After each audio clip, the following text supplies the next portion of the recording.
دي إليسا، مزة السنين الطويلة، الفتاة اللي ياما غنت مع شباب وسنين وعقدتنا، اتخطبت لكائن البطاطا اللي جنبها ده، بعيدا عن ان هو نافخ شفايفه وحالق شعره ووسطه احلى من وسطها، بس ما علينا.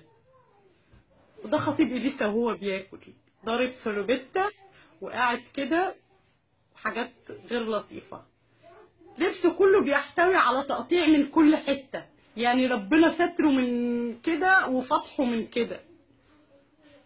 ده خطيب إليسا برضو اللي كل ستايل لبسه جيبات وبوتات، تحس ان هو فاضل له طرحه ويتحجب. البوت بتاعه اقسم بالله ما اعرف اجيبه، اقسم بالله البوت بتاعه ده انا لو لبسته حاسس ان انا كائن فضائي. بلوزته وشياكه بلوزته وجمال بلوزته ضارب الحته الكت. ده برضه خطيب إليسا وهو في جنوب افريقيا بيصور في غابه ولا ما تفهموش ده ايه. ده خطيب إليسا اللي هو انا لابس ومش لابس ومش قادر اقلع تقريبا، يعني يحتوي ستايل خطيب إليسا على اشياء مميزه اللي هي يعني شفاف، شيفونات.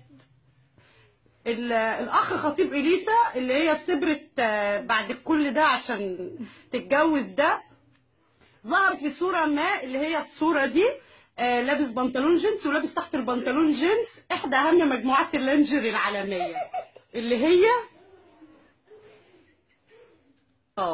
هي في الصوره دي. ده كان مجموعه من احدى اهم مجموعات اللينجري في كوكب الارض، والاخ حد يستفيد بالبوكسر ولبسه تحت البنطلون.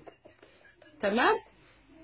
دي وقفه حبيب إليسا الجديد، واقف وقفه انا نفسي ما اقدرش اقفها، يعني وضعي كأنثى ما يسمحليش ان انا اقفها، لانها وقفه واحده في جامعه الدول مش اكتر يعني. شفتوا خطيب إليسا؟ طب شفتوا البوكسر ده؟ ده بوكسر شارلستون من احدث مجموعات شانل، يعني بيعتمد في ستايله ان هو يبقى قالع، يعني بيبقى الجاكيت والبوكسر بس، الحاجات الاشياء اللي في النص دي تقريبا هو ناسيها، سايبها في حته ما تفهموش. هو ده يا إليسا يا اختي اللي فضلتي تعشمينا وتقولي لنا ده حبيبي، يعني بعد كده احب حد امور ووسيم ومس. مش معنى ان هو خطيبك يلبس لبسك يا إليسا، ده مش اسلوب، مش اسلوب خالص يا إليسا. طب ايه البوت الاحمر ده؟ انا راضيه ذمتك في راجل خلقه ربنا يلبس بوت احمر؟ يا اختي ايه اللي وقعك في ده؟ ده شكل رواد الفضاء والله، ده كان فضائي ما يحصلش على البشريه باي شيء يا إليسا.